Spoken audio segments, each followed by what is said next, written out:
This is Horns Up. I'm Animesh. And I'm Peter.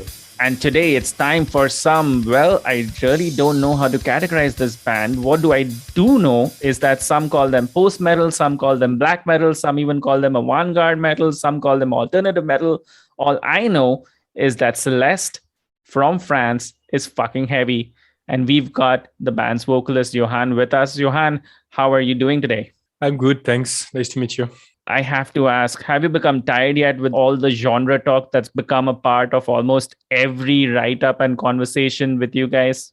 Oh, that's fine. I mean, that's okay. I know people need labels to, need to label bands. So, you can use anything you want. That's fine. But at the end, we're still Celeste. So, yeah. As long as the CD is found in the right section, right? yeah, hopefully. Yeah, because we have an homonym, a girl singing in the UK, so hopefully nobody mix up us with her. Yeah, and actually it's strange because when I was looking up, right, and I just looked up Celeste, immediately in search results, I got all the search results on Google for a soul singer. Yeah, right. She's quite famous, to be honest. And I was just thinking, like, well, at least when you can look up on Google, you can actually see pictures and stuff. But what happens on like social media, right? When people like tag you or message on Facebook, has that ever happened? Like, yeah, sometimes there are some mix-ups, but hopefully we first of all we write our name with the full capital letters, so it helps people to get who's who. And anyway, if there are some mistakes, it could be funny sometimes. I mean, hopefully some people seeking for this girl are gonna end up listening to some heavy metal. So yeah, that's not bad at all. For a shock. yeah, I guess so. Well, we're here largely to talk to you about your sixth studio album, Assassin, which kind of feels like it's a brand new chapter for the band itself, right? I mean, it's a debut on a bigger label, and in interviews, it's been said that the album itself is by far the band's most diverse and most accessible work. Does it feel like a new chapter for you guys? Was that the MO, the mission objective? It was definitely. The idea was to make something brand new. Not that we didn't make anything new before, but we did understood that some people thought that we were almost always doing the same thing, which is actually fine for us. I mean, we are building our sound since a while, and we're pretty happy with what we do. So we didn't feel the need before to make some kind of breakthrough. But I don't know, for this one, it felt like we must do something very different, and that was the intention anyway. And maybe also the fact to sign with a new label was also a good opportunity to propose something different. So for us, it's a breakthrough. To be honest, from what we've read, different reviews and so on, it feels like everybody say that we still sound like Celeste, which is a good thing in a way. But we were hoping that people would be like really surprised that our sound would be so different, which is not the case. And I mean, I feel like everybody still considers us as a really, really heavy band, which we don't feel like. But I mean, I can complain. I'm happy with any critics or all the different ways people are just apprehending the stuff we do. So as long as people enjoy what we do, listen to the stuff we do, I'm fine with that. But for us, it's a really, really new thing. The main idea was to experiment new things, which we've done with a lot of passion, and for our side, we took a lot of risks. And I have to be honest, because I've been listening to you guys for a while. So when I got the promo from Nuclear Blast, I was like, wait, is this the same band? I had to kind of do a double check and look up, and I was like, the moment I hit play on the songs, I was like, yeah, fuck it, it's the same guys. So cool. One thing I really enjoy about Celeste is, the concepts, right, about your album. I mean, I did love reading up on the concepts of the previous album. So I must ask, Is Assassins also a concept album? I mean, could you tell us? Because I tried like looking up the song titles, they're all French. Google Yeah. Translate again was not much help. So Of course, it's difficult. I don't know why I don't like the term concept album, but I have to admit that that's a term that suits well what we are doing. So yeah, there's. I mean, what's important for me is that the music itself, the artwork, the album title, make all together as a whole. So in a way, yeah, that's a concept. And also, I really enjoy the idea that you can feel that there's a link between every different albums, and that hopefully it's open to interpretation. So even if you're wrong, I don't mind. But I'm interested that you try to to see the whole picture and to think to wonder, okay, what those guys are talking about, and what kind of emotion do I feel when I listen to what kind of questions does it bring to me? So let's play a song from the album. Which song do you think best represents the album? And we'll play that one out. That's difficult. I would say two. I'm sorry. I would say the first one, because it's still a metal song, but to my opinion, there's so many new elements, such as the drums patterns at the beginning, and maybe for me the last one, because there's, I mean, almost all the elements we've put in this record are also on that song.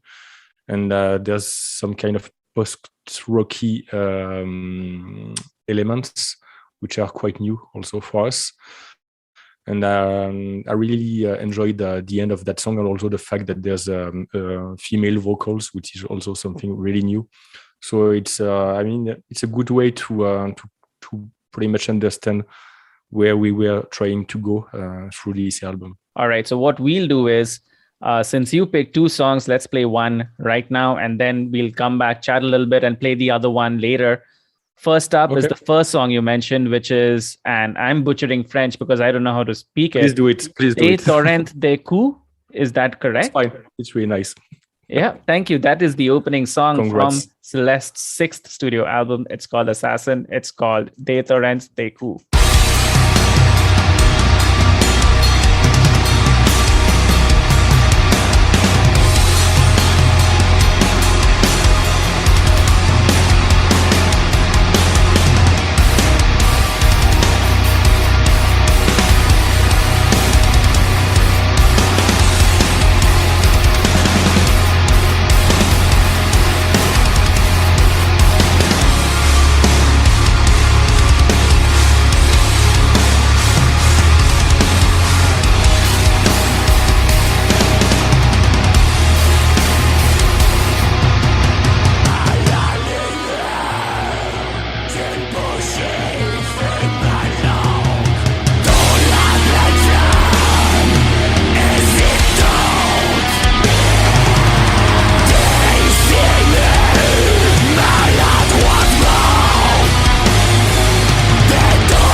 I'll be honest, when I first heard you guys, like I could instantly tell that Celeste was a French outfit. Weirdly, the sound has become one of the signature sounds for bands from France.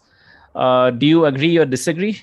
Um, both, because I disagree in a way that we've been doing that for, I think now it's like 16 or 17 years. Of course, the first album is really different from what we are doing right now, but that's something we've been building since day one. And I mean, first of all, we've been evolving in the punk hardcore scene, which is really different from the metal scene we are evolving in right now.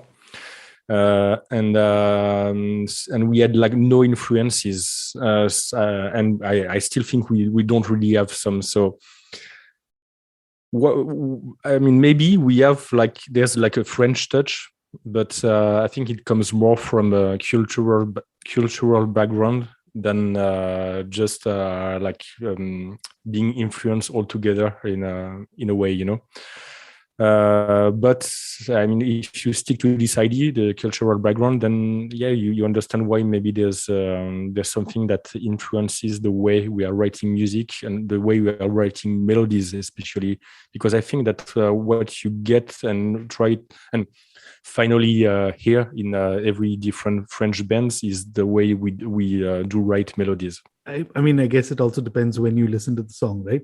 At times, for me, it leaves that very melancholic kind of feeling. And I think that's the kind of thing, right? I mean, just to name another French band, I still remember. Definitely. And I'm used to say that maybe what we all have in common is romanticism, which is, I mean, pretty much a good part of our cultural background. Not that we've been conscientiously been influenced by that, but it's everywhere in our society. And so I'm pretty sure that maybe it's where it's coming from. Now, one thing I really enjoy and I like about your album cover art is it's always photographs. And I believe you're the person responsible for it. So yeah, right. Yeah. And it's really cool also, right? Especially for those who buy CDs, because to actually see a photograph and things. So since I have you at our disposal, what was the approach this time around for the artwork? Actually, it's pretty much always the same approach. That's something I'm working for a while. To be honest, as soon as I finish an artwork, I'm starting to work on the next one. So the full process for that one was almost 4 or 5 years, 4 years because it's done 6 years already. So I start to think about some concept, some ideas, and I let them sit for a little bit and see if after a few months I still think they are good. If they are not so good, then I think about new ones. And when I finally stop on one main idea and some concepts around it, then I try to find the good people to work with, because I do the artistical direction, but I don't do the photographs by myself. So I always need to work with someone. So then I spend a lot of time on the internet to seek for the right person, which takes a while because to be honest, I don't like a lot of things. So, and I really know exactly what I like and I don't like. And it's almost always the same thing. I'm seeing many boring things, and then all of a sudden I just stumble upon one really nice artist. This time it was Mira Nedelkova, which is a Bulgarian photographer. And so I got in contact with her. Then we have a little chat. She told me first that she's not used to do commission artworks, so it was a bit difficult. But in the end, I explained all my ideas, and I felt like that we had a connection. And so at the end, she really got really involved in the artwork, and she even bring her own ideas and helped the thing to be even better than the ideas I had in mind first. So as promised, here is the next song from Celeste's Assassin. It's the last one on the album, and it's called, again, pardon my French, And please tell me if this is the correct way of saying it. Les soies noir charbon. Almost. Le cœur noir charbon. La quoi. Okay. See, I wouldn't know that. Here it is.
for a lot of musicians listening to this podcast right now, they're going to be very jealous of you because next week you're actually performing gigs all across Eastern Europe and even Russia.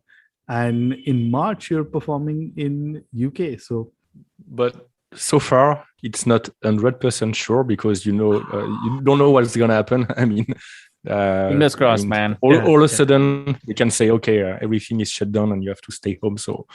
So far, it seems good. I mean, next week, we're going to go on a little tour, a week in Russia and Central Europe. That's going to be the warm-up for us for the next tour, which is the big one in March, 30 days with Conjurer from the UK.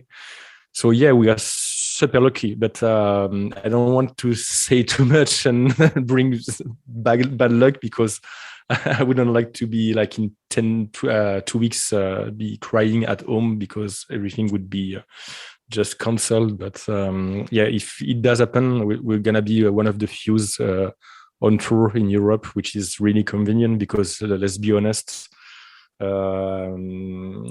are many bands who try to go on tour right now because everything is postponed for like 1-2 years.